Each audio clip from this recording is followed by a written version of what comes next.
Real Goobtii TV ayaa u kurgalayso dhacdadii 19 bishan ka dhacday magaalada Muqdisho wixii iska bedelay rasmiyan goobtan hadda aan ku suganahay waxa ay ahayd goobtii ay deganayeen dad rayid ah oo waxa ay ahayd guri ay ku noolaayeen hooyo iyo caruurtooda oo waxyeello ka soo gaartay qaraxii sidoo kale goobtan burbursan ilaa iyo goobahan kalena waxa ay ahaayeen dhamaantood goobo markaasi ganacsi oo dadweynaha halkaan ku sugnaa ay ku ganacsanayeen oo waxyeello ay ka soo gaartay goobtan taagana waxa ay dukaaman sida tan u sii jeeda oo laamiga ay ku ganacsanayeen dadweynaha ilaa dhismayaal saan ah ayaa burbureen oo waxyeelada qaraxa oo aad u xooganeed u geysatay taas oo sabab noqotay inay ku dhintaan in ka badan 20 qofood sida ay xaqiijiyeen saraakiisha iyo maamulka degmada wadajir ee gobolka Banaadir waxa halka yaala waa haraadigii gaariga qarxay oo rasmiyan dadka deegaanka ay u sheegeen in halkan uu yaala gaariga markii uu qarxay tuba ayaa biyaha ka go'day carradu wali waa ay qoyan tahay waxaana ku dambeynaya haraadiga sidoo kale goobahan kale waxay ahaayeen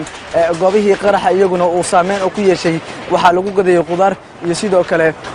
waxyaabaha kale ee dadku nolol maalmeedka ay ka raadiyaan miisaska hilibka lagu iibiyo iyo waxyaabo kale waxa ay dhamaantood noqdeen kuwa burburay qaarkoodna waxa qabsaday dab oo gaadiidka dabdamiska gobolka Banaadir ayaa damiyeen Cabdi Xasan waxa uu kamid yahay ganacsatada halkaan goobihii ganacsi kaga burburay balse hadda ayuu dib u dhistay isagoo oo shaqaysanaya ayuu goobjoog u sheegay wax way dhinteen wax way dhaawac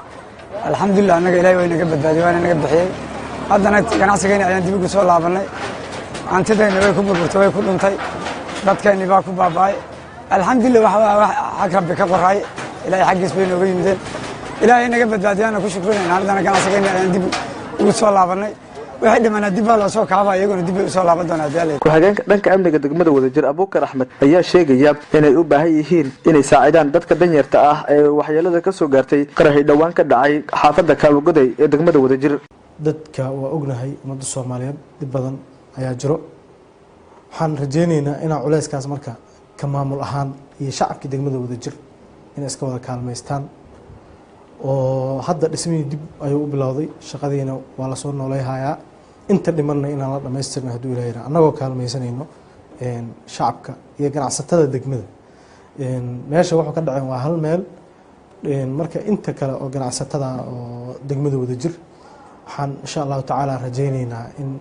anaga iyo maamulkii iyo ayagoo iskaalmeysanayno in dadkii aan kaalmeyno oo dhibaatadii iyo wixii meesha ka dhacay wixii aan ka qaban karno